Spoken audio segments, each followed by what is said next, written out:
Hello, hello, hello. It's me, Stephen Lee, your humble, gracious guide on this financial transmission of a buy and hold investor, chronicles of a natural bear, an entrepreneur. I want to welcome everyone into the family room, first-time listeners, founders, guests, future and present. I'd like to also encourage everyone to go on over to our YouTube page, to our Patreon, and share and disseminate this message, as it's important that we facilitate and make part of our daily lives financial education and investment strategy. If you are listening to this transmission for the first time or for the 80th time, I want to let you know that we appreciate whatever time you give to us, whatever feedback you give in supporting this mission. This mission of being a financial independent media for the black and brown investor globally is one that has shown me and taken me to places that I never thought were possible, have conversations and meet people that I never thought was possible. And so the world of investing and the opportunities and doors that is opened for me and my family, I cherish and I want to chronicle in a way that gives an objective, raw, and real perspective on the life, trials and tribulations, successes and lessons of an investor. As always, I encourage everyone also to check out in the descriptions the links with all the products and websites and companies and things that facilitate this movement and allow us to grow as we do this. Today's topic and episode, I want to say are personal for me. Not that all of them aren't, obviously, because I'm talking from a first person perspective, and I'm only giving my real world opinion and experience. This is not something that is a one-size-fits-all cookie-cutter type thing, right? This is not the 30 days you're going to get to this point. 1 year you're going to get to this point. It doesn't work like that. Life happens, circumstance happen. And also, your drive is going to change. Your reasoning for being successful is going to change. As those things change, your thought of what success and your overall vision of where you think you're trying to get to is going to change. There's a couple principles and things that I feel are constants that don't change as much, right? Financial integrity, ethics, laws, staying on the right side of things. I think that's pretty much a constant. We all want to make as much money as possible and stay free and out of Uncle Sam and the IRS's negative purview as much as possible. I think that's a common goal for all businesses. I think the nuance and the minutia comes in when we start to personalize and identify what our business is, what we're looking to do, why we started it, what deems success. These are the things that I try to highlight and focus and talk about candidly on this podcast. Because a lot of times, as you know, when we're looking to change our financial habits, when we're looking to gain financial freedom and financial literacy, a lot of times it's marketed in the infomercial pyramid scheme, Ponzi kind of feel. There's a lot of discernment between information before we can even allow ourselves to soak it in. What does that mean? That means that we spend so much time trying to figure out if something's a scam or if they're telling the truth that we're not really soaking in information. You're gonna reach failure. You're gonna reach disappointment in the investment space because that's the nature of learning things. It's the nature of commerce. There's breakage even in the simplest businesses. There's you have to account for breakage, for shit not going the way it's supposed to go. Legal business and illegal business have that in common. Why am I bringing this up? I'm bringing this up because there's something that I'm noticing that I see a common thread between my experience in the underbelly, if you will, in the place in this world, right? Because this is a global thing that operates outside of the law or in the gray area or the shadows, right? The underbelly, the streets, whatever you want to call it. That section of society and that financial economy weaves in and out of quote unquote legitimate society on the daily, everywhere.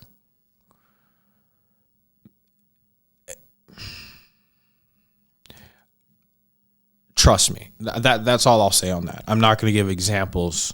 If you don't believe it, there's other medians and avenues which you could do your research on how street money intersects with legitimate corporate, municipal, and even government money globally. I'm not here to argue that. What I am here to say is that the common thread in that nexus between the underworld and, call it, the corporate world is not just on a boat that's owned by JP Morgan with a few tons of cocaine on it. I say this to say, we hear time and time again of stories of, HSBC being fined hundreds of millions of dollars for willfully and negligently allowing cartels and other organized crime to launder money through their bank. Documented stories. We also know about other institutional partnerships and strategic alliances between the banking industry and the underworld. The part that we never hear about are the names associated with the accounts or the executives that landed the deal, right, on the banking side. We don't hear about them because there's a limit to the amount of money that one can make outside of sports and entertainment once you become famous. Right? Being famous outside of areas where you're paid to entertain is a dangerous thing. Right? The desire to be recognized is natural. We all want to be recognized. I mean, shit, if you're successful, even people who aren't successful want to be recognized. But especially in the investment space where you're taking something that had lesser value yesterday and making it have more value tomorrow. You want to be recognized for those accomplishments. When does it turn from, hey, I'm doing my thing and I'm not going to let anyone downplay my accomplishments, to needing that recognition, needing that attention, right? I feel that because of technology, let's not just label it social media because that's a very hot button thing. Everyone says, oh, social media changes. People have been attention seeking since they were given shout outs on MTV Yo MTV Raps. Okay? When that camera came out and they was going through the dance party, you saw how people perked up. This is way before social media. It's something about being on camera and the lights and all that stuff that make people perk up. Or it makes people shy away. Obviously, there's not everyone reacts the same, but it gets a reaction one way or another, is my point. The same as in business. Success in business will bring the same cloud and air and high, right, that success in the streets will bring. The same things that we watch, the shows, the documentaries, the everything, we all are guilty of watching the top selling storyline of person comes from impoverished circumstances, rough background, figures out a way to capitalize extremely from the poverty and dysfunction from their said environment, uses that intellect, that luck, the opportunity to then make untold amounts of money, more than they thought was ever possible. And then from there, try to break into the other side of society, i.e. Scarface, Carlito's Way, Paid in Full. I mean, you name it, right?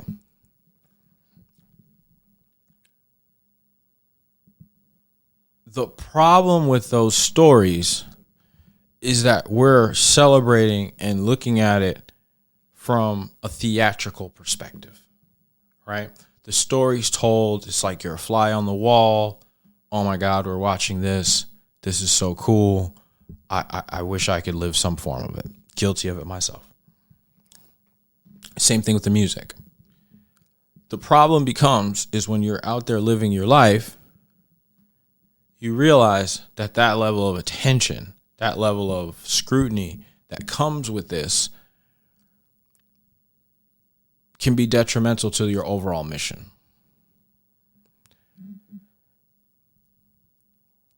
The best thing that you can do is remember that doing this for glory and recognition is the quickest way to go bankrupt. Because you're going to make decisions that are based upon ego and how it looks to other people. You're not going to value the spreadsheet, the X's and O's, the numbers, the percentages. You're not going to value them as much. You're not going to be able to identify value as quickly because you're worried about the wrong shit, frankly, right? You're worried about how everybody else is going to stack this accomplishment up on their scoreboard, right? Once again, guilty of this too. Leave that for your personal life. If that's where we're going to have to get it out, let's get it out there.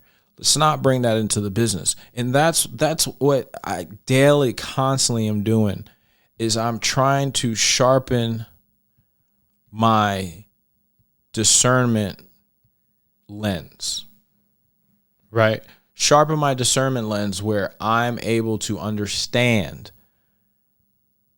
the difference between when I'm at a place where I'm doing it for the productivity and when I'm doing it for the recognition. Yeah, I said it. I do things for recognition sometimes. Ooh, that macchiato, goddamn. That hit. I do it for the recognition. Regardless of what I say out in public. You know, we all do this. We all do this. We have what we think is like the press conference, right? We say what we think people want to hear in matters of business, in matters of money, in matters of responsibility.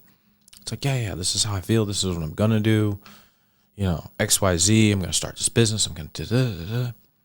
And then you have what you in your mind know if someone dropped $1 million off at your doorstep, what you would do. We all have that conversation.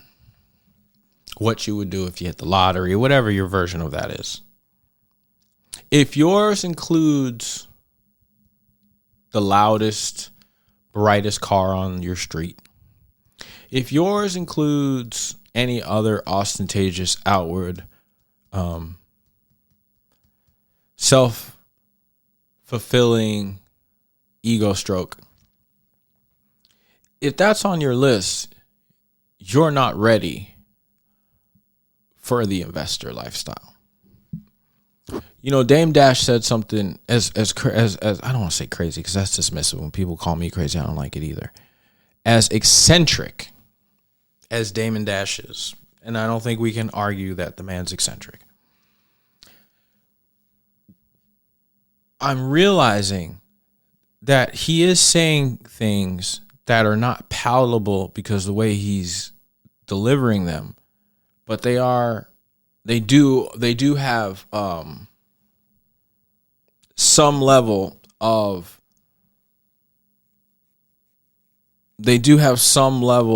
application in today's society. What do I mean? The ownership and the back end access to analytics in today's society is the money. Whoever owns and is able to have that access to consumer data and habits and any form of monetized information has the keys and the potential in their hand to write their own check of success. The question is now mining and cultivating these eyeballs, these data points, these service points, right? How do you put those in a format, in a program that you're able to share globally, right? Whatever that means for your industry. If you're able to take the real world, tangible activities that are happening in your business, package them up in a digital format, and be able to share those with advertisers or other people that would want to access your customer base's information, you have the power. Whatever that means for you. I'll tell you, I just had an interview with a medical professional, Dr. G, shout out Dr. G, and clinical trials, having information, what medications people take, doctor's visits, all these things. Outside corporations will pay for that. Advertisers will pay for that. So if you have let's distill it all the way down, right? Because this is, at the end of the day, this is a street up podcast. If you have a beauty salon, barbershop, nail salon, laundromat, if you can figure out a way to digitally track your customer base's habits, spending and consumption, you could approach larger companies, corporations, to lease out that data to them. How could a laundromat do that, Stefan? You're just talking silly, right? This is, once again, people think I'm just talking silly. I'm not just talking fucking silly. Okay? There's no such thing as famous dope boys. So most of, if not all of the cutting edge street innovation and anything like that, we'll never know who really created them. Because it's in a space where that recognition, that light is detrimental not only for your livelihood, it's for your life and for your freedom. Right? But somebody had to create all these systems that we're seeing, right? In that underworld. And they're not going to get a plaque. They're not going to get Employee of the Year. Does that make sense? We need to keep that in mind when we're moving in business. You can completely revolutionize and be successful and change your whole industry and never get recognition for it. Never get a plaque. I think the problem becomes is if you never monetize off it, you never got paid for it either. That's when people start to feel a certain type of way. Ask Taraji P. That's why she's on TV right now crying about how she didn't get paid for the movies. But guess what? Everybody knows who your face is. But you didn't figure out a way to monetize off of your recognition. Don't trade recognition and the glory and the ego for the money. Don't do it. That's not business. That is not business. That is a lifestyle. That is a choice. That is a viable way to live and to be successful. Shit. No one's saying that these people aren't successful. No one's saying Taraji P is not successful. What I'm saying is she's not a good businesswoman. That's what I'm saying. I'm saying don't blame the industry for your lack of monetary success. Whatever your industry is. How you're extracting value out of your choices in industry are yours and yours alone. If you don't like the pay scale of your job, switch fucking jobs. And don't start with, it's not that easy. I can't this, I can't. Well, then, hey, if it's not that easy and you can't and that, then you like it. It's what you like. Do you understand me? Because human nature is, if you truly don't like something, if something is truly unsustainable, you'll figure out an alternative. Or you'll get to the point where you like your circumstances. You'll figure out a way to cope. We're very adaptable. Not everyone's going to be rich. Not everyone's going to be successful. That's okay. You need to decide what your priority list is when it comes to this. I recognized real quick in business, both streets and legitimate, I realized that the most dangerous and most taxing place that you could put yourself is having to be the face of the product. That is such a taxing place to be. Is where the success of whether the business is going to thrive is based upon whether people like you or not. I'm not that type of person. Anytime I've gotten into a business that directly correlates with how people like my personality or how abrasive I am or how consistent I am in my demeanor, that's a losing business for me. Winning businesses for me are going to be businesses that are going to thrive, succeed, and potentially grow way larger without me being the face. But, everybody's different. Some people, when they, Rick Ross, perfect example. To me, Rick Ross is somebody who, him being the face of your business is a total plus.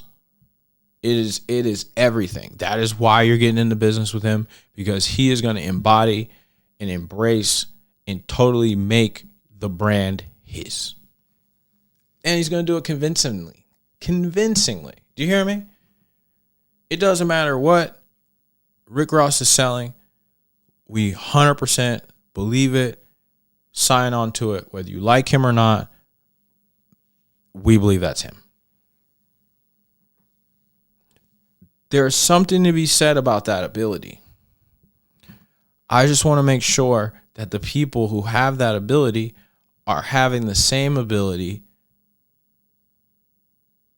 to monetize off of that. Right? Because I have all types of independent people that listen to this transmission, Black Wall Podcast. I think that a lot of these successful business strategies that we see celebrated and championed and disseminated on larger scale businesses, right? I think that those are, most of the time, are so easily and able to be replicated in our nano businesses, right?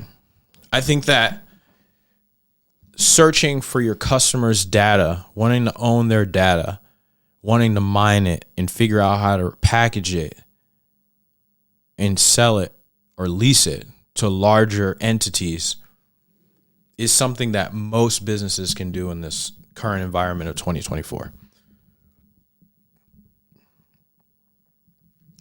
So many vendors, factories, everybody, right? They're looking for the end consumer analytics. You've got a car wash, right? They're looking to see and match up these people that are patronizing your business. What other stores are they visiting on Saturday? Right? Because I'm telling you right now, a corporation will pay for this information. What stores are black consumers 40 to 55 making $85,000 to $185,000 a year? What are their common consumer purchases on Saturday, the first and third Saturday of every month? Someone will pay for that information. Someone is paying for that information. Trust me, as I know. There's a reason why your search engine, the things you talk about, these things are populated into your algorithm. They're following up those things with the data points of your debit card, credit card purchases. How many times does it take an advertiser to show you something before you actually make your way into the store and purchase it? And where are you purchasing that? They want to know. They want to know because that's where they're directly pushing the advertising dollars. I think that we really do need to take a step back and understand how are we digitizing and, I guess, blank facing our business, right? Not black facing, not white facing. All those things are cool. We can be a black owned business. We can celebrate and market to our people. We can have that be in the forefront. But there does need to be a place in your business where when you digitize, your outward projection of your company is different than your inward intake process. When I mean inward intake process, because that's kind of a double, because inward would mean intake. So just say your intake process. Your intake process for these data points needs to be something that you are able to give to a team or directly send out to somebody else's corporate team where they can disseminate that information. That doesn't need to be a cultural exchange, right? You're approaching them saying, hey, this is my demographic group. This is my zip code. This is, our customer base. This is what their annual salaries and incomes look like around here. Are you interested in this information? We have 100,000 people come through these doors every year, right? Whether you be a restaurant, whether you be a hair salon, garbage disposal business, lawn care, car wash, as I mentioned, any of these things, if you're able to collect and mine those data points, then you're able to go out and talk to somebody and monetize that traffic. Just because someone comes in, and especially in today's society, you got to think of it this way. Someone comes in and patronizes your business, you have the opportunity to make money off of them after they pay you through their data points, right? You have the opportunity, whether something as simple as getting their email. People buy email lists. Do you understand? Even if you're making sense, like let's say your goal is to say, okay, I'm going to make 10 cents off of every customer that leaves my establishment, every paying customer, right? That's a meager goal, but to say that you're going to make money off of someone that already supported your business, but you're going to figure out how to retain that energy, that data, that potential, that revenue. You're going to figure out a way to mine that, trap that, harness that, package it up with the rest of the people. And extract value again. That wasn't possible before, guys. You couldn't do that before. Now introducing technology, now introducing things. You don't need to be, hey, I'm such and such. This is my stuff. Hey, buy my stuff. No. You can create a service. You can create an environment. You can create an event space out of a fucking warehouse. No one knows who owns it. Have all the decor, boop, boop, boop. Have a manager run it. Have somebody, interior decorator. All these. I don't even want to say employees because they're more than employees. They're like your team. You build this whole team around this thing. You have nothing, no visible attachment to it. And you're constantly mining these data points of the brides, of the baby showers, the this, the that. You're mining these data points. Even something as local as mining these data points and then going to other businesses in your community and saying, hey, you're starting your business or we're coming to this point and you're trying to launch this new product. I've got 100,000 emails from people locally that have supported the business in our shopping district. I've collected them for 5 years. I'll sell them to you. I'll lease them to you. I'll whatever. Right? But that comes from you understanding that there's a value and there's a premium in retaining these customer relationships, these customer data points. It's not just this person came in, bought this, item, walked out, fair exchange, no robbery. We weren't good at that at the food truck. And it was being told to me at the time, but once again, this is 10 years ago. I'm not really understanding the digital retention possibilities. I'm thinking, I'm a chef. People need to like my food.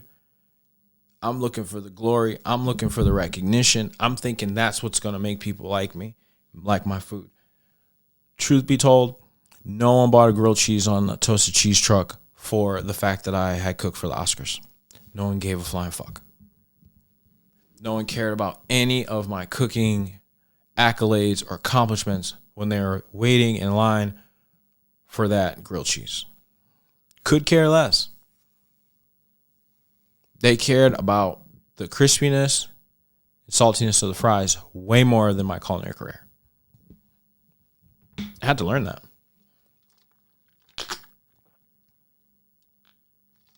Yeah, y'all heard me take that sip. I told you I'm not doing this whole perfect, I cut out me sipping my macchiato. Y'all, what do you mean? I'm talking for an hour, 30 minutes, 40 minutes. Of course I'm gonna sip something to drink. Like that's ridiculous. No one said anything to me about it. It's just a personal thing. I saw another podcast where they were getting on the guy because he was drinking on the mic. It's like, man, get over yourself. It's not the Oprah show. We'll fucking stop it. Anyways, shout out to Oprah. But I do want to make sure that we're separating those things, and that's hard in business. It's hard. I was a chef, dedicated my whole life as far as cooking. I never had another job, daytime or anything like that. And so to me, that was such a premium. All the different restaurants I cooked, the different places, yada yada yada. No one cared. They didn't. Not one person ever asked me, hey man, where'd you cook before here? Now they'll do that when you're a chef in a restaurant. They'll ask you where you cooked before, but I'm not seeing the back end checks of that. The owner of the establishment is. Do you see what I'm talking about? Not one like recognition and glory. In the kitchen, right? As the chef, I was getting all the recognition and glory I could. Man, my ego was overflowing. Jesus, you couldn't give me more. I didn't need more and you couldn't give me more. It was a straight mainline ego trip hit every day in the kitchen. I'm still detoxing from all the ego boost and just everything from the kitchen. I'm still a year out detoxing. It was that much ego IV. It was the ego IV. That's what it was. It was the ego IV. And that ego IV keeps you to the point where you're not understanding that direct correlation between your desire for the recognition and the glory and your need for it, your crave for it, you're like a crack addict for it, is directly impacting your ability to assess value of a situation. Yeah. I've been guilty of it personally and business-wise. Impacting my ability to assess value. That need for that recognition. That's the duality. That's the chef part. I was willing to stand up for 10 hours a day, cook all day long, be hot, be sweaty, be uncomfortable, and make less than pretty much everybody that was coming to eat. Right? Because the higher up I got in the cooking world, yes, they pay you more, but the people that are able to pay you more also make more. Right? So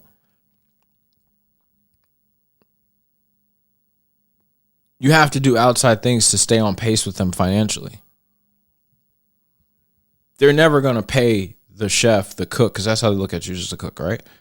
They're never going to pay them as much as they make, because then they're saying to themselves, well, what does that make me as good as a cook? There's always that built-in dynamic. And if you go outside and you start having investments, I've had this problem. And your investments make more money than you get paid at work, or more money than where now your investments and your salary make you eye to eye financially with your employer or your boss. That's a very uncomfortable place for them. And you. Because the way that you approach them, the way that you talk to them is eye to eye. And a lot of times when people own businesses, they own it so that they can feel that I'm your boss and you're my. But you know, if I don't give you that, then you're feeling some type of way. I pay you. Yeah, you pay me for my productivity, my job. You don't pay me for you to feel superior when you're around me. Or maybe you do, and you don't have to pay me anymore because you're not going to feel that way.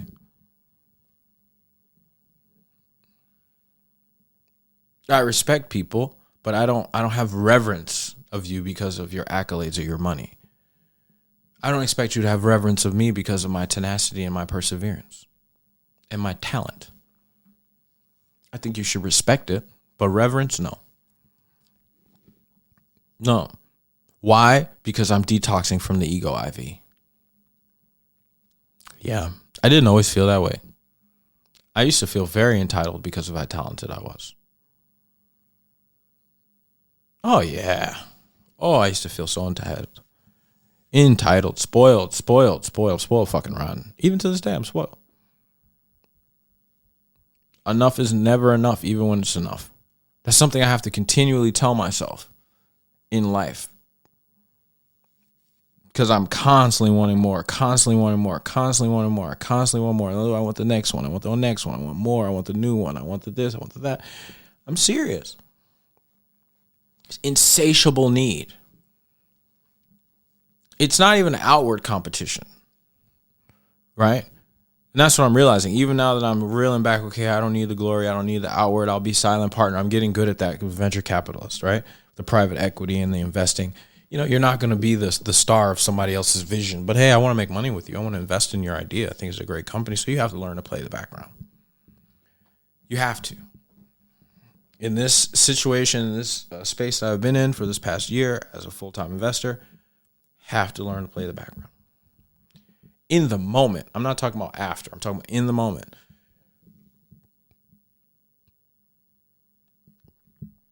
I've actually had to let people talk to me more dismissive this past year than I have when I wasn't independent. when I did have a job, quote unquote, as everyone loves to say, oh, you don't have a job, you don't work. People love to say that to me. And then they try to like switch it up and correct it. Because it's like, well, if I don't have a job, what the fuck am I doing all day? Now, coming from the kitchen, coming from being a chef, no, I don't think I work. But I also don't think most of you motherfuckers work. Because you get to sit down all day.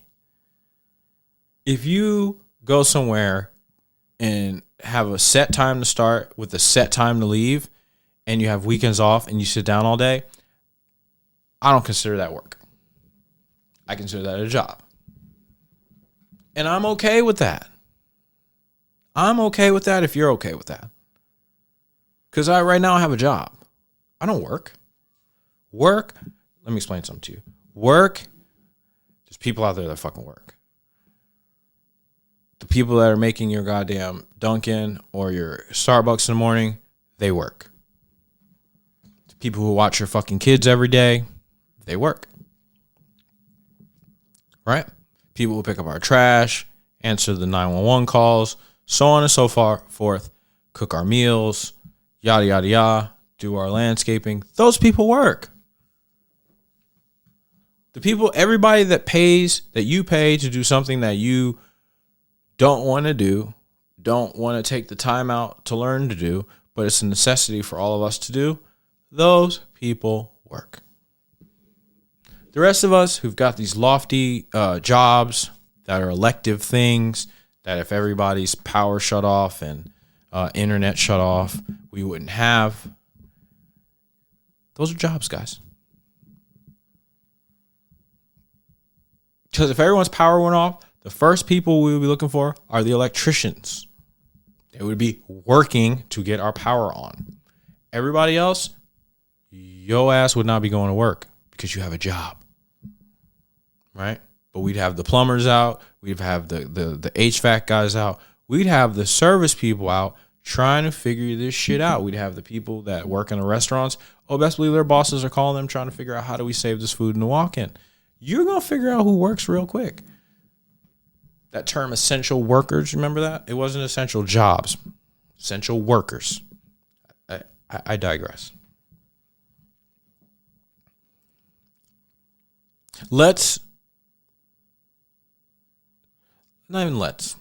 I am on a mission to take the ego IV out of my arm.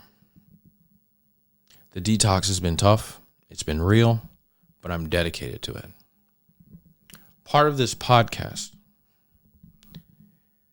allows me to hold myself accountable for my actions in my personal life as well as my business life, because I'm able to see when my personal life decisions spill over into productivity, consistency, and overall output in my business.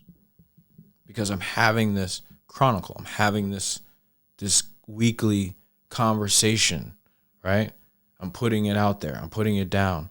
I'm titling it, I'm describing it. Other people are hearing it. I'm getting feedback from it. Not everyone's going to do a podcast, I'm aware. But an investment journal, an accountability investment journal, not a fucking vision board. Okay? We're not in 8th grade cutting out absolute ads, making a goddamn collage. I'm talking about a real running tab of ideas, accomplishments, the follow through, the procrastinations, the consistency, the inconsistency, the success and the failures. Writing it down on whatever your interval is, once a week, right? But that you can consistently track your progress or lack of. If you say you're going to write in this fucking thing once a week and you go and you see the last date you wrote in was 6 weeks ago, you need to tighten up, right or wrong. If you say, hey, I'm working on this, I need to do this, these are my goals for next week. Next week goes by, you checked off none of your list. The next week goes by, you act like you didn't see the list from 2 weeks before. It's right there in paper. Don't put it in your phone, in an app, in a file that you can forget about. That's easy. talking about get a goddamn black and white composition notebook and write that shit down. Write it down. Monday, January 1st. Fuck it. Call it, right? New Year. Monday, January 1st. This is what I said I'd do. I write my journal every week. Blah, blah, blah, blah, blah, blah, blah, boom. The next date you need to see on there is January 8th, right? That's 7 days later. If the next time you see someone in that journal is June 1st, talking about, yeah, I fell off, but now it's June, 6 months, the last 6 months, I'm going to get it together. Man, what the fuck is going on with you, man?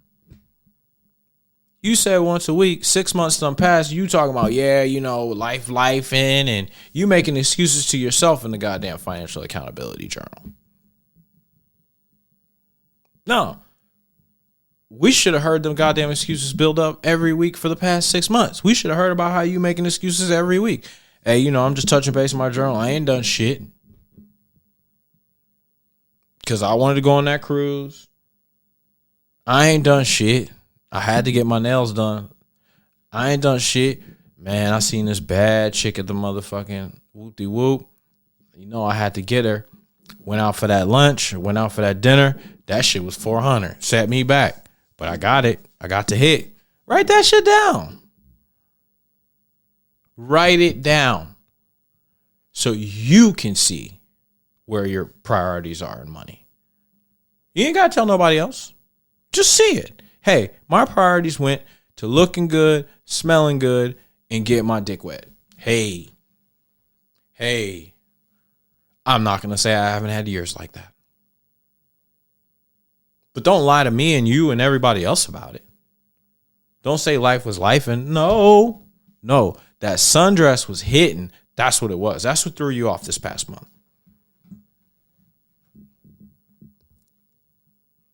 Women, same thing. Whatever y'all equivalent is, he had a nice this, he was nice, he had a conversation, we whoop-de-whoop, he flew me, I got flued out, all that. Yeah. Write it down every week what you was doing so you can go back since 6 months later instead of saying, I'm going to get back on my shit. No, see what you was on. You ain't getting back on nothing. Just see what you was on. Say, hey, I'm going to stop that. You can't get back on what you never started. Don't lie to yourself about your intentions of success. If your intentions of success are to gloat and brag, it'll be short-lived. Not saying you won't get there. It'll be short-lived. It's way harder to keep it than it is to get it. So once you get it, if your goal is to try to outwardly project and prove to people you got it, you're not going to be concentrating on sustaining it. You're going to burn through it. It is what it is. I'm telling you what I know. Remember, there's no such thing as famous dope boys. Short-lived career. If you're going to be famous, be fucking famous. And you'll be lucky if you get rich off of it. Most famous people are not rich. Most rich people are not famous. That's just a fact of the reality of life. So, everything between, call it Oprah money and Elon Musk, Bezos money, you have no clue who those people are. Everything between Floyd Mayweather money and call it Mike Tyson money, you don't know who those people are. You get what I'm saying here? The milestones and people that we are looking at, I want to have money like such and such. Think about the fact that there's 1,000 of that exact same tax bracket and income producing person that you have never heard about. So don't try to be the 1 in 1,000 that you've heard about. Try to be the other 999 that you have not heard about. It's a way less stressful position to be in. Trust me. Stay dangerous.